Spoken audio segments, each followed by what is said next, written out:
Amrit noni pain oil, ನೋವಿಗೆ ವಿರಾಮ, ದೇಹಕ್ಕೆ ಆರಾಮ. ನಟ ದರ್ಶನ್ ಅವರು ಸದ್ಯಕ್ಕೆ ಪರಪ್ಪನ ಅಗ್ರಹಾರದಲ್ಲಿದ್ದಾರೆ. ಆದರೆ ಅವರ ಸಿನಿಮಾಗಳನ್ನು ಸಾಕಷ್ಟು ನಿರ್ದೇಶಕರು ಮಾಡಿದ್ದಾರೆ, ಪ್ರೊಡ್ಯೂಸ್ ಮಾಡಿದ್ದಾರೆ, ಒಂದಿಷ್ಟು ನಿರ್ಮಾಪಕರು.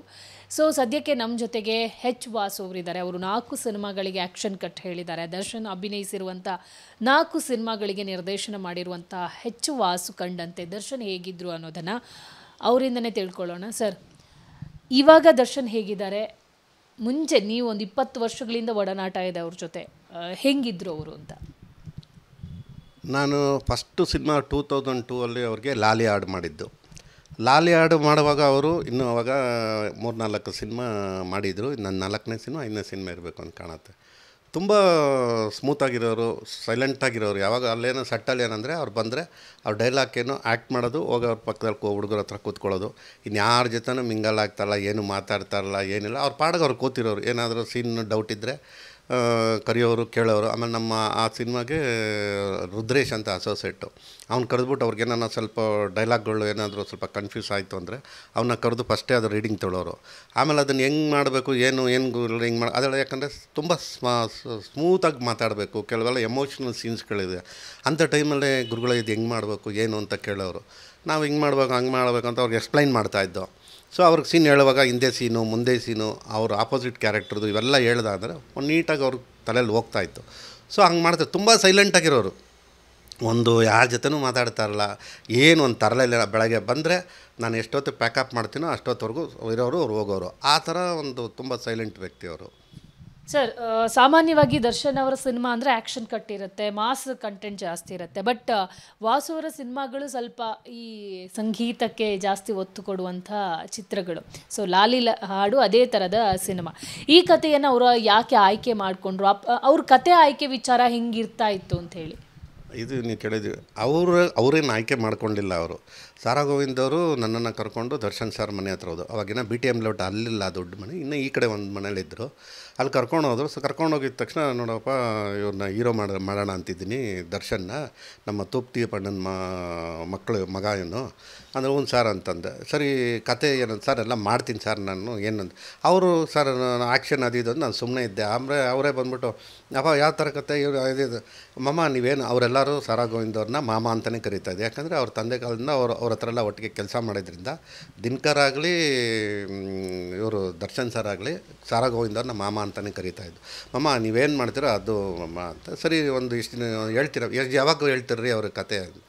ಸರ್ ನನಗೊಂದು 15-20 ಟೈಮ್ ಕೊಡಿ ಸರ್, ನಾನೆಲ್ಲ ಒಂದು ಮಾಡ್ಕೊಂಡಿದ್ದೀನಿ, ನಾನು ಆಮೇಲೆ ಬಂದು ಹೇಳ್ತೀನಿ ಅಂದೆ.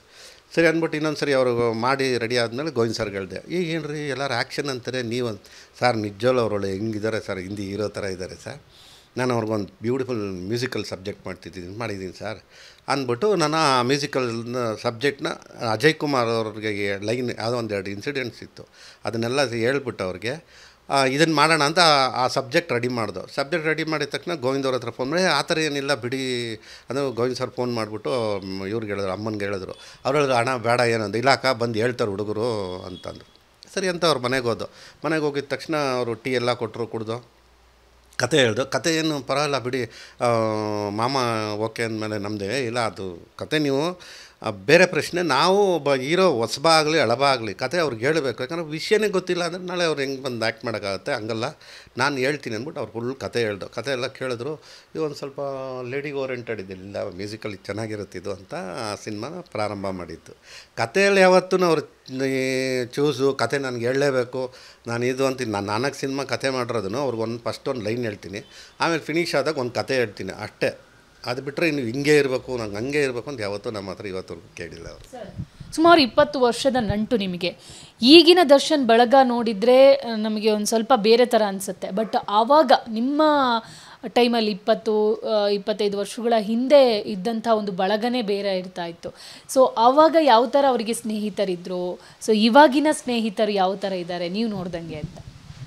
ಇವಾಗ ಅವಾಗ ಏನಾಗಿತ್ತು, ಅವರು ಎಲ್ಲರೂ ನಾವು ಸೀನಿಯರ್ ಡೈರೆಕ್ಟರ್ಗಳೇ ಅವ್ರ ಹತ್ರ ವರ್ಕ್ ಮಾಡ್ತಾಯಿದ್ದು. ಆಮೇಲೆ ಎಲ್ಲ ಗೊತ್ತಿರೋರು, ಸೀನಿಯರ್ ಪ್ರೊಡ್ಯೂಸರ್ಸ್ಗಳು ಈ ಥರನೇ ಇದ್ದಾಗಿಂದ ಏನಾಗಿತ್ತು. ಆಮೇಲೆ ಅವ್ರ ಜೊತೆಲಿದ್ದಾಗ ನೋಡಿ, ಇವಾಗ ಸುಮ್ಮನೆ ನಾನೊಂದು ಇದಾಗಿ ಹೇಳ್ತೀನಿ, ನಾವು ಗುಂಪಾಗಿ ಅವ್ರ ಜೊತೆ ಈಗ ಭಗವಾನ್ವರ್ಗು ನಮಗೆ ಅಷ್ಟೇ ಅಷ್ಟೇ ಮಾತಾಡ್ತಾಯಿದ್ದೋ ಸುಮ್ಮನೆ ಹಂಗೆ ಸರ್ ಅಂತ. ಇಂದ್ರ ಆಗ್ತಿದ್ದಂಗೆ ನಮಗೆಲ್ಲ ಕ್ಲೋಸ್ ಸ್ಟಾರ್ಟ್ ಆಯಿತು ನಮ್ಗೆ. ಯಾಕಂದ್ರೆ ಕಂಟಿನ್ಯೂ ನಾನು, ಕ್ಯಾಮ್ರಾಮನ್ನು ಕೃಷ್ಣಕುಮಾರು, ಆಮೇಲೆ ನಮ್ಮ ಶ್ರೀಧರ್ ಸಾರು, ಇವರೆಲ್ಲ ನಾವೊಂದು ಸರ್ಕಲ್ ಆದ್ದು. ಅದ್ರ ಜೊತೆಗೆ ನಮ್ಮ ಎಮ್ ಜೆ ರಾಮಮೂರ್ತಿ ಪ್ರೊಡ್ಯೂಸರ್ ಸಾರು, ಇವರೆಲ್ಲ ಸರ್ಕಲ್. ನಾವು ಏನೇ ಅವ್ರ ಮನೇಲಿ ಒಂದು ಫಂಕ್ಷನ್ ಆಗಲಿ ಕರೆಯೋರು, ಒಂದು ನಾವು ಪಾರ್ಟಿಗಳು ಅಂದ್ರೂ ಹೋಗ್ತಾಯಿದ್ದೋ, ಬೇರೆ ಯಾರ್ದೋ ಆಡಿಯೋ ಅಂತಂದ್ರೂ ಕರೆಯೋರು. ಆಮೇಲೆ ಇನ್ನೆಲ್ಲೋ ಒಂದು ಶೂಟಿಂಗಲ್ಲಿ ಏನೋ ಒಂದು ನಾನು ಸುಮ್ಮನೆ ನಾನ್ ವೆಜ್ ಏನೋ ಮಾಡ್ತಿದ್ವಿ ಒಂದು ಸುಮ್ಮನೆ ಕರೆಯೋರು, ಹೋಗ್ತಾಯಿದ್ದೋ. ಒಂಥರ ಬಾಂಡಿಂಗ್ ಇತ್ತು, ಎಲ್ಲರದು ಅಣ್ಣ ತಮ್ಮ ಥರ ಬಾಂಡಿಂಗ್ ಇತ್ತು. ಅದೇ ಥರ ಏನೇ ವಿಷಯನೂ ಒಂದು ದಿವಸನೂ ಏನೋ ಒಂದು ನೆಗೆಟಿವ್ ಆಗಿ ಮಾತಾಡೋದಾಗಲಿ, ಒಬ್ಬರ ಹತ್ರ ಇದು ಮಾಡೋದಾಗಲಿ, ನಮ್ಮ ಮುಂದೆ ಯಾರ ಹತ್ರನ ಜಗಳ ಆಡೋದಾಗಲಿ, ನಮ್ಮ ಮುಂದೆ ಯಾರಿಗಾನ ಏಕವಚನದಲ್ಲಿ ಮಾತಾಡೋದಾಗಲಿ ಒಂದು ದಿವಸನೂ ಬಿಹೇವ್ ಮಾಡಿಲ್ಲ. ಆ ಥರ ಇತ್ತು ಅಪ್ ಟು ಕೊರೋನಾವರೆಗೂ ಇದೇ ಥರನೇ ಇತ್ತು. ಕೊರೋನಾ ಆದಮೇಲೆ ಏನಾಯಿತು, ಫಸ್ಟ್ ಕೊರೋನಾದಲ್ಲಿ ಅವ್ರು ಟೋಟ್ಲಿ ಮೈಸೂರು ಸೆಟ್ಲ್ ಆಗಿಬಿಟ್ರು. ಅದಾಗಿದ್ದ ತಕ್ಷಣ ನಾವು ಮೈಸೂರಲ್ಲಿ ಹೋಗ್ತಾಯಿದ್ದು. ಅದಾದಮೇಲೆ ಎರಡನೇ ಕೊರೋನಾ ಅಷ್ಟೊತ್ತಿಗೆ ಅಲ್ಲೇನೋ ಇನ್ಸಿಡೆಂಟ್ ಆಯಿತು, ಅದು ಸಂದೇಶ್ ಹೋಟ್ಲ್ ಇನ್ಸಿಡೆಂಟ್ ಆಯಿತು. ಅವ್ರೇನು ಮಾಡಿದ್ರು, ಸಂದೇಶ್ ಹೋಟ್ಲನ್ನು ಬಿಟ್ಬಿಟ್ರು ಅಲ್ಲಿಗೆ. ಆಮೇಲೆ ಏನು ಮಾಡಿದ್ರು, ಟೋಟ್ಲಿ ಅವರು ತೋಟಕ್ಕೆ ಸೇರ್ಕೊಂಬಿಟ್ರು. ತೋಟಕ್ಕೆ ಎರಡನೇ ಕೊರೋನಾ ಟೈಮಲ್ಲಿ ಏನು ಮಾಡಿದ್ರು, ಒಬ್ಬರು ಅಲ್ಲೇ ಇವರು ವಿನಯ್ ಇದು ಮಾಡ್ಕೊಂಡಿದ್ದಲ್ಲ, ಈಗ ಪಬ್ಬು ಅದೆಲ್ಲ ಮಾಡ್ಕೊಂಡು ಅವನೇನು ಮಾಡಿದ, ಒಬ್ಬ ಪ್ರೊಡ್ಯೂಸರ್ಗೆ ಅವ್ರ ಫ್ರೆಂಡ್ ಆಗಿದ್ರಂತ, ಅವ್ರ ಫ್ರೆಂಡಿಗೆ ಫ್ರೆಂಡ್ ಅವನು ಇವ್ರು ನಿಮಿಷ ತೆಗಿತಾ ಇದ್ದ. ಹೆಂಗೆ ಒಂದು ದಿವಸ ಹಿಂಗಾದ್ರೂ ಮನೆ ಹತ್ರ ಇದೆ, ಒಂದು ದಿವಸ ದರ್ಶನ್ ಸರ್ ನನ್ನ ಪಬ್ ಬಂದುಬಿಟ್ರೆ ನನಗೊಂದು ಇದು ಬರುತ್ತೆ, ಕರ್ಕೊಂಬಂದು ತುಂಬ ದಿನ ಹಿಂಸೆ ತೆಗಿತಾ ಇದ್ದ. ಎರಡನೇ ಕೊರೋನಾ ಟೈಮಲ್ಲಿ ಸ್ವಲ್ಪ ರಿಸ್ಟ್ರಿಕ್ಷನಲ್ಲಿ ಓಪನ್ ಮಾಡೋದು ಬಿಟ್ರಲ್ಲ, ಈ ಟೈಮಲ್ಲಿ ಎಲ್ಲೋಗೋದು, ಅವ್ರು ಮೈಸೂರಿನ ಬೆಂಗಳೂರು. ಆವಾಗ ಏನು ಮಾಡಿದ್ರು, ಇವ್ರು ಏನು ಮಾಡಿದ್ರು, ಸರ್ ಇಲ್ಲಿದೆ ಹಿಂಗೆ ಹೋಗೋಣ ಒಂದು ದಿವಸ ಅಂತ ಹೋದರು. ಒಂದು ದಿವಸ ಹೋದರು, ಅವ್ನು ಪರಿಚಯ ಮಾಡ್ದೆ. ಇನ್ನು ಬೇರೆ ಟೈಮ್ ಇಲ್ವಲ್ಲ, ಹಿಂಗೆ ಒಂದು 2-3 ಸರಿ ಹೋದ್ರಲ್ಲಿ ಅವ್ನು ಕ್ಲೋಸ್ ಆಗೋಗ್ಬಿಟ್ಟ. ಹಂಗೆ ಅವರಿಬ್ಬರು ರಿಲೇಷನ್ಶಿಪ್ ಬೆಳೆದು ಅದು ಹಂಗೆ ಏನೇನೋ ಆಗೋಯ್ತು. ಸರ್, ಸಹವಾಸ ದೋಷನೇ ಕೆಲವೊಂದು ಇನ್ಸಿಡೆಂಟ್ಗಳಿಗೆ ಕಾರಣ ಆಗುತ್ತೆ. ಇವತ್ತು ದರ್ಶನ್ ಈ ಪರಿಸ್ಥಿತಿ ಎಲ್ಲಿ ಇರೋಕ್ಕೆ ಅವರ ಸುತ್ತಮುತ್ತಲಿನ ಬಳಗನೇ ಕಾರಣ ಆಗುತ್ತಾ, ಹೇಗೆ? ಹೇಳೋಕ್ಕಾಗಲ್ಲ. ಈಗ ಇನ್ಸಿಡೆಂಟು ನೋಡಿದ್ರೆ ಯಾರಿಂದ ಏನಾಯಿತು ಈಗ ನಮಗೆ ತಿಳಿದಂಗೆ ಹೇಳ್ತೀವಿ. ಇವಾಗ ನಾವು ಅಪ್ ಟು ಮೊನ್ನೆ ಶ್ರೀರಂಗಪಟ್ಟಣ ನಾವು ಯಾವಾಗಲೂ ಹೋಗ್ತಿದ್ದೋ ಮೀಟ್ ಮಾಡಿ, ನಮಗೆ ಒಂದು ದಿವಸನೂ ಮನುಷ್ಯ ಚೇಂಜ್ ಆಗಿದ್ದಾನೆ, ಬೇರೆ ಥರ ಇದ್ದಾರೆ ಅನ್ನೋದು ಯಾವತ್ತೂ ನಮ್ಗೆ ಕ್ಲೂನೂ ಇಲ್ಲ. ಈಗ ನಾವು ಹೋದಾಗ ರೆಗ್ಯುಲರಾಗಿ ಹೆಂಗೆ ಮಾತಾಡ್ತಾಯಿದ್ರು, ರೆಗ್ಯುಲರಾಗಿ ನಮ್ಗೆ ಹೆಂಗೆ ಟ್ರೀಟ್ಮೆಂಟ್ ಮಾಡ್ತಾಯಿದ್ರು, ನಮ್ಗೆ ಏನು ಮರ್ಯಾದೆ ಕೊಟ್ಟು ಮಾತಾಡ್ಸೋರು, ಹೆಂಗೆ ಕೂತಿರೋರು, ನಾವು ಇದ್ದರೆ ಏನು ಜನಗಳನ್ನ ಜಾಸ್ತಿ. ಈಗ ಮೈಸೂರಿಗೆ ಹೋಗ್ತಾಯಿದ್ದು ಅಂದ್ಕೊಳ್ಳಿ, ಮೈಸೂರಿಗೆ ಒಂದೊಂದು ಸರಿ ನಾವು ಹೋಗ್ತಾಯಿದ್ದೋ, ಆ ರೂಮಲ್ಲಿ ಸಂದೇಶಲ್ಲಿ ರೂಮಲ್ಲಿರೋದು ಅವ್ರಿಗೆ ಯಾವಾಗಲೂ ಮೈಸೂರು ಅವರು ಇವರು ಎಲ್ಲ ತುಂಬ ಜನ ಇರೋರು. ಅದು ದೊಡ್ಡ ರೂಮ್ 2 ಇರೋದು. ಅವ್ರೇನು ಮಾಡೋರು ಅಂದರೆ, ನಾವೇನ ಬಂತು ಅಂದರೆ ನಮ್ಮ ಈಗ ಶ್ರೀಧರು ನಾವು ಅವರು ಒಂದು ಜನ ಹೋದ ಅಂದರೆ ಅವರೊಂದು 15 ಜನ ಇತ್ತಂದರೆ, ನಮಗೆ ಗೊತ್ತಿರೋ ನಮ್ಮ ಪಾಪು ಅಂತ ಒಬ್ಬ ಇದ್ದ, ಅವರು ನಮಗೆ ಗೊತ್ತಿರೋ ಹುಡುಗನ, ಇನ್ನೊಬ್ಬ ಶಿವ ಅಂತಿದ್ದಾರೆ ಅವರು, ಈ ನಾಗರಾಜ್ ಇವಾಗಿದ್ದಾನೆ ಅವನು, ಇನ್ನೊಬ್ಬ ಗಾಂಧಿ ಅಂತಿದ್ದಾರೆ ಇವರು, ಒಂದು 5-6 ಜನ ನಮಗೂ ಎಲ್ಲ ಗೊತ್ತಿರೋ ಹುಡುಗರೆ. ಇಂಥವ್ರನ್ನ ಬಿಟ್ಟು ಮಿಕ್ಕಿದವ್ರನ್ನ ಕಳಿಸ್ಬಿಟ್ಟಿರೋರು. ಬೇಡ ಅಲ್ಲ ನಮ್ಮ ಗುರುಗಳು ಇವ್ರು ಬಂದವ್ರೆ, ಆಮೇಲೆ ಮೀಟ್ ಮಾಡೋಣ ಹೋಗಿ ಅಂತ ಕಳಿಸ್ಬಿಡೋರು, ಅವ್ರನ್ನೆಲ್ಲ ಕಳಿಸ್ಬಿಡೋರು. ಆ ಥರ ಮೇಂಟೈನ್ ಮಾಡ್ತಾಯಿದ್ರು ಅವರು. ಗುಂಪು ಸೇರಿಸ್ಕೊಳ್ತಾರಲ್ಲ, ಎಲ್ಲರನ್ನೂ ಕೂರಿಸ್ಕೊಳ್ಳೋದು, ನಮ್ಮನ್ನು ಕೂರಿಸಿ ಅವ್ರ ಮುಂದೆ ಎಲ್ಲ ಆ ಥರ ಮಾಡ್ತಾರಲ್ಲ, ಅವಾಯ್ಡ್ ಮಾಡೋರು ಅವ್ರ ಮುಂದೆ ಎಲ್ಲ. ಸರ್, ಒಂದು ಕೇಳ್ತೀನಿ, ನೀವು ಇವಾಗ ಅವರು ಯಾವುದೇ ರೀತಿಯ ಅಪಮರ್ಯಾದೆ ಮಾಡ್ತಾ ಇರಲಿಲ್ಲ, ಗೌರವ ತೋರಿಸ್ತಾ ಇರಲಿಲ್ಲ, ಅವರ ಬಳಗನೂ ಚೆನ್ನಾಗಿತ್ತು ಅಂತ ಹೇಳ್ತಿದ್ದೀರಾ. ಬಟ್ ಒಂದು ಕೊಲೆ ಮಾಡೋಕ್ಕೆ ದರ್ಶನ್ ಅವರು ಕಾರಣ ಆಗ್ತಾರ ಅಥವಾ ಕೊಲೆ ಮಾಡಿರ್ತಾರ ನಿಮ್ಮ ಪ್ರಕಾರ? ಯಾಕಂದರೆ ಈಗ ಕೊಲೆ ಆರೋಪ ಅವ್ರ ಮೇಲೆ ಇರುವಂಥದ್ದು. ಸೊ ಕೊಲೆ ಮಾಡುವ ಮಟ್ಟಕ್ಕೆ ದರ್ಶನ್ ಹೋಗಿರ್ತಾರಾ ಅಂತ? ಮೇಡಮ್, ಇವಾಗ ನಾನು ಏನು ಡಿಸಿಷನ್ ಹೇಳೋಕ್ಕೆ, ಯಾಕಂದರೆ ಇನ್ಸಿಡೆಂಟ್ ನಡೆದೋಗಿದೆ, ಅದು ನಡೆದೋಗಿರಿಂದ ಅದನ್ನು ತೀರ್ಮಾನ ಏನಿದ್ರು ಕೋರ್ಟಲ್ಲಿ ಆಗಬೇಕು, ಪೊಲೀಸ್ನವ್ರು ಇನ್ವೆಸ್ಟಿಗೇಷನ್ ಮಾಡಿದ್ದಾರೆ. ಆದರೆ ಅವ್ರಿಗೆ ಯಾವ ಕಾರಣಕ್ಕೆ ಅವನ್ನ ಕರೆಸಿದ್ರು, ಈಗ ನನ್ನ ಅಂತಿಗೆ ನಾನು ಇದು ಯಾರ ಮೇಲೆ ಹೇಳ್ತಾರೆ, ಈಗ ಅವ್ರೇನು ಅಂದಿರ್ತಾರೆ, ಕರೆಸೋ ಅವನ ಹತ್ರ ಮಾತಾಡೋದು ಏನೋ ಅಂತ ಹೇಳಿರ್ತಾರೆ. ಕರೆದಾಗ ಇಲ್ಲಿ ಏನೇನು ನಡೀತು ಅನ್ನೋದೇ ಗೊತ್ತಿಲ್ಲ. ಯಾಕಂದರೆ ಆ ಇನ್ಸಿಡೆಂಟ್ ನೋಡಿದ್ರೆ ಅವ್ರು ದರ್ಶನ್ ಹೋಗಿ ಅವ್ನಿಗೆ ಹೊಡೆದು ಮಾಡೋ ಅಂಥ ಮಟ್ಟಕ್ಕೇನಲ್ಲ. ಈಗೇನೋ ಒಂದು ಇವ್ರಿಗೂ ಅವ್ರಿಗೂ ಪ್ರೊಫೆಷ್ನಲ್ ಆದಂದರೆ ಏನೋ ಒಂದು ರಿವೆಂಜ್ ಇರ್ಬೋದು, ಇಲ್ಲ ಒಂದು ಪ್ರಾಪರ್ಟಿಯನ್ನು ಚೀಟ್ ಮಾಡಿದ್ದಾನೆ ಅಂದರೆ ಒಂದು ಕೋಟ್ಯಾಂತರ ರೂಪಾಯಿ ಲಕ್ಷಾಂತರ ರೂಪಾಯಿ ಮಾಡಿದ್ದಾರೆ, ಇಲ್ಲ ಇನ್ನೇನೋ ಆದರೆ ಮಾಡೋದು. ಇದು ಒಂದು ಅವನೇನೋ ಮೆಸೇಜ್ ಕಳಿಸ್ದ ಅನ್ನೋ ವಿಷಯಕ್ಕೆ ಸ್ಟಾರ್ಟ್ ಆಗಿದೆ. ಇವ್ರು ಹೋಗಿ ಅವ್ನು ಹೊಡಿಯೋ ಅನ್ನೋ ರೇಂಜಲ್ಲಿ ಏನು ಇಲ್ಲ ಅವ್ರು ದರ್ಶನ್ ಸರ್ ಒಂದು ಫೋನ್ ಮಾಡಿಬಿಟ್ಟು ಯಾರನ್ನ ಕಾಲು ಹೇಳಿದರೆ ಅಷ್ಟಕ್ಕೆ ಮುಗಿದು, ಏನಿಲ್ಲ ಅವ್ನು ಕರೆದ್ಬಿಟ್ಟು ಹೆಗಲ ಮೇಲೆ ಕೈ ಹಾಕ್ಬಿಟ್ಟು ಹಿಂಗೆ ಮಾಡಬೇಡ ಅಪ್ಪಿ ಅಂತ ಹೇಳ್ಬಿಟ್ಟಿದ್ರು. ಅವನು ಪ್ರಪಂಚನೇ ಮರೆತು ಅವ್ರು ಹೇಳ್ದಂಗೆ ಕೇಳಿರೋನು. ಇಲ್ಲಿ ಕರೆದ ಮೇಲೆ ಏನಾಯಿತು ಅನ್ನೋದು ಗೊತ್ತಿಲ್ಲ. ಇಲ್ಲೇನಾಗಿದೆ, ದರ್ಶನ್ ಅವ್ರ ಹತ್ರ ಸೂಪರು ಒಳ್ಳೆಯವರು ಅನಿಸ್ಕೋಬೇಕು ಹೋಗಿ ಹುಡುಗರು ಅವರು ಏನು ನೋಡಿ ಸಾಯಿಸ್ಬೇಕು ಅನ್ನೋ ಮೂಡಲ್ಲಿ ಏನು ಮಾಡಿಲ್ಲ. ಇವ್ರ ಹತ್ರ ನಾವು ಸೂಪರು, ನಾನು ಯಾವಾಗಲೂ ಇವ್ರನ್ನೇ ಇಟ್ಕೋಬೇಕು ಅನ್ನೋ ಇರ್ತಾರಲ್ಲ, ಹತ್ರ ಆಗಬೇಕು ಅನ್ನೋರು ಏನೋ ಮಾಡಿರೋದು ಇಷ್ಟು ಜನಕ್ಕೂ ಕುತ್ತಿಗೆಗೆ ಬಂತಿದ್ದು. ಸರ್, ಎಲ್ಲ ಒಂದು ಕಡೆ ದರ್ಶನ್ ಅವರನ್ನು ನೀವು ವಿಡಿಯೋದಲ್ಲಿ ನೋಡಿರ್ಬೋದು, ಅವರು ಪೊಲೀಸ್ ಗಾಡಿಯಲ್ಲಿ ಕೂತಾಗ ಅಥವಾ ಪೊಲೀಸ್ ಸ್ಟೇಷನ್ ಒಳಗಡೆ ಹೋದಾಗ ಅಥವಾ ಕೋರ್ಟಿಗೆ ಹಾಜರಾದಾಗ ಅವ್ರ ಮುಖ ನೋಡಿದರೆ ಎಲ್ಲೋ ಒಂದು ಕಡೆ ಪ್ರಾಯಶ್ಚಿತ್ತದ ಒಂದು ಪ್ರಜ್ಞೆ ಅವರಿಗೆ ಕಾಡ್ತಾ ಇದೆ, ಪಾಪ ಪ್ರಜ್ಞೆ ಕಾಡ್ತಾ ಇದೆ ಅಂತ ಅನ್ನಿಸ್ತಾ ಇತ್ತು. ನಿಮ್ಗೆ ಅನಿಸಿದೆಯಾ ಸರ್? ನಿಜವಲ್ಲ ಮೇಡಮ್, ನೀವು ನನಗೆ ಆ ವ್ಯಾನಲ್ಲೆಲ್ಲ ಕೂತಾಗ ಆ್ಯಕ್ಚುಲಿ ಮೊನ್ನೆ ನಾನು ಅದು ತುಂಬ ಫೀಲ್ ಮಾಡ್ಕೊಂಡು ಹೇಳ್ತಾ ಇದ್ದೆ. ಯಾರು ಅದು ನನ್ನ ಕಾಮಿಡಿಯಾಗಿ ಮೆಸೇಜ್ ಕಳ್ಸೋಕ್ಕೆ ಸ್ಟಾರ್ಟ್ ಮಾಡಿಬಿಟ್ರು. ನಮ್ಗೆ ತುಂಬಾ ನೋವಾಯಿತು ನಿಜ ಹೇಳ್ಬೇಕಂದ್ರೆ 100%. ಯಾಕಂದರೆ ಆ ಮನುಷ್ಯ ಆ ಥರ ಇದ್ದ ವ್ಯಕ್ತಿನ ಅಲ್ಲಿ ನೋಡಿದ್ರಲ್ಲ ನೀವು, ಅವರು ಹೆಂಗೆ ಕೂತಿದ್ರು ನೋಡ್ತಿದ್ರೇ ಒಂದು ಫೀಲ್ ಸ್ಟಾರ್ಟ್ ಆಗಿಬಿಡುತ್ತೆ. ಯಾಕೆಂದರೆ ನೀವು ಒಂದು ಮನೇಲಿದ್ದೋ ನಾವು ಒಂಥರ ನಮ್ಮ ತಮ್ಮನ ಥರ ಇದ್ದವರು.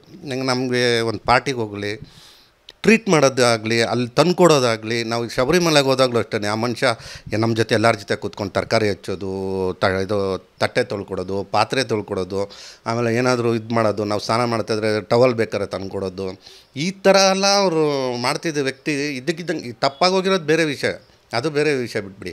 ನಮ್ಮ ಜೊತೆ ಇರೋ ವ್ಯಕ್ತಿಗೆ ಯಾಕಂದ್ರೆ ಹಿಂಗಾದಾಗ ಅದು ನೋವು ಹಾಗೆ ಆಗುತ್ತೆ. ಒಂದು ಡಿಗ್ರೇಡಲ್ಲಿ ನೋಡಿದಾಗ ಅವ್ರನ್ನ ಅಯ್ಯೋ ಅನ್ಸೋದು ಅದು ಎಲ್ಲರೂ ನಮ್ಮಲ್ಲಿರೋ ಫ್ರೆಂಡ್ಶಿಪ್ಪಿಗೆ ಅದು ಅನಿಸುತ್ತೆ. ಅದು ಬೇರೆಯವ್ರಿಗೆ ಬೇರೆ ಥರ ಕಾಣಿಸ್ಬೋದು. ಅದು ನೋವು ನನಗೆ ತುಂಬಾ ಆಗಿದೆ. ಸೊ ಹಾಗಾಗಿ ಆ ಟೈಮಲ್ಲಿ ನಂಗೆ ತುಂಬಾ ನೋವಾಗಿದೆ ಮೇಡಮ್, 100%. ಕಸ್ಟಡಿಯಲ್ಲಿ ಇದ್ದಂಥ ಸಂದರ್ಭದಲ್ಲಿ ನೋಡೋಕ್ಕೆ ಪ್ರಯತ್ನ ಏನಾದರೂ ಪಟ್ಟಿದ್ರಾ ನೀವು? ಅಲ್ಲಿ ಹೋಗದೆ, ಅಲ್ಲಿ ಆಗಲಿಲ್ಲ. ಅಲ್ಲಿ ತುಂಬ ಅವ್ರು ಹೇಳೋರು ಯಾರು ಆಗಲ್ಲ ಸರ್, ಇಲ್ಲಿ ನಾವೇನೇನು ಇದರಲ್ಲಿದೆ ಅಂತ. ನಾನು ತುಂಬ ಯಾರನ್ನ ಟ್ರೈ ಮಾಡಿದೆ, ಹೋಗಿದ್ದೆ. ಅಲ್ಲಿ ಆಗ್ತಾರಲ್ಲ, ನನಗಿಂತ ದೊಡ್ಡ ದೊಡ್ಡ ವ್ಯಕ್ತಿಗಳೆಲ್ಲ ಬಂದಿದ್ದರು. ಅಲ್ಲಿ ಯಾರನ್ನೂ ಒಳಗಡೆ ಬಿಡ್ತಾರಲ್ಲ. ನಾನು ಈಗ ನೋಡಬೇಕು, ಇನ್ನೊಂದು 3-4 ಡೇಸ್ ಆಗಲಿ, ಸ್ವಲ್ಪ ಅವ್ರ ಮನೆಯವರು ಅದು ಇದೆಲ್ಲ ಮುಗಿದ್ಮೇಲೆ ಹೋಗಿ ಒಂದು ಸರಿ ಮೀಟ್ ಮಾಡ್ಕೊಂಡ್ಬರ್ತೀನಿ. ಸರ್, ಲಾಲಿ ಹಾಡಿಂದ ಇವತ್ತಿನ ನೀವು ವಿರಾಟ್ ತನಕ ಸಿನಿಮಾ ಮಾಡ್ಕೊಂಡು ಬಂದಿದ್ದೀರಾ. ಅವರ ಒಂದು ವ್ಯಕ್ತಿತ್ವ ಹೆಂಗಿರ್ತಾ ಇತ್ತು ಸರ್? ನೀವು ಹೇಳಿದ್ರಿ ಗೌರವ್, ಓಕೆ, ಅದೆಲ್ಲ ಬಿಟ್ಟು ಒಬ್ಬರ ಹತ್ರ ಮಾತಾಡುವ ವೇ ಹೆಂಗಿರ್ತಾ ಇತ್ತು? ಯಾಕಂದರೆ ಪದ ಬಳಕೆ ಆಗಿರ್ಬೋದು, ಒಂದಿಷ್ಟು ಆಡಿಯೋಗಳು ಲೀಕ್ ಆಗಿರೋದು ನೀವು ನೋಡಿರ್ಬೋದು. ಸೊ ಪದ ಬಳಕೆಗಳು ಹೆಂಗಿರ್ತಾ ಇತ್ತು ದರ್ಶನ್ ಅವರು? ಅದೇ ನಾನು ಹೇಳಿದ್ದಾನೆ, ನಮ್ಮ ಸೆಟ್ಟಲ್ಲಾಗಲಿ ನಮ್ಮ ಮುಂದೆ ಆಗಲಿ ಒಬ್ಬರನ್ನ ಏಕವಚನಲ್ಲಿ ಮಾತಾಡ್ತಾರಲ್ಲ, ಒಬ್ಬರನ್ನೊಂದು ವಲ್ಗಾರ್ ಭಾಷೆಯಲ್ಲಿ ಮಾತಾಡೋದು. ನಾವು ಎಲ್ಲ ಕೇಳಿರೋದೇನೆಂದರೆ ಆಡಿಯೋದಾಗಲಿ, ನಿಮ್ಮ ಚಾನಲ್ ಬಗ್ಗೆ ಮಾತಾಡೋದಾಗಲಿ, ಸಂದೇಶ್ ಹೋಟ್ಲು ಗಲಾಟೆ ಆಗಲಿ, ಇನ್ನೊಂದು ಆಟೆ, ಅವೆಲ್ಲ ನೀವು ಟಿ ವಿಲಿ ಅದು ಇದರಲ್ಲಿ ಕೇಳಿರೋ. ನಾವು ಇದನ್ನು ಉತ್ಪ್ರೇಕ್ಷೆ ಕೇಳ್ತಾ ಇಲ್ಲ ನಾನು. ನಾವು ಕಣ್ಣಾರು ನಮ್ಮ ಮುಂದೆ ಒಂದು ಕೆಟ್ಟ ಭಾಷೆಯಲ್ಲಿ ಕೂಡ ಒಬ್ಬರ ಹತ್ರ ಮಾತಾಡಿಲ್ಲ. ಅವರು ಮಾತಾಡ್ತಾ ಇರಲಿಲ್ಲ. ಅವ್ರು ಮಾತಾಡ್ತಿದ್ರೂ ನಮಗೆ ಗೊತ್ತಿಲ್ಲ, ನಮ್ಮ ಮುಂದೆ ಮಾತಾಡಿಲ್ಲ. ಯಾಕಂದ್ರೆ ನೀವು ಶ್ರೀಧರ್ ಸರ್ನು ಕೇಳಿ ನೋಡಿ, ಒಂದು ಯಾರಿಗಾನ ಒಂದು ವಲ್ಗಾರ್ ಭಾಷೆಯಲ್ಲಿ ಒಂದು ಇವನಿಗೂ ಬೈತಾರಲ್ಲ ಅವರು.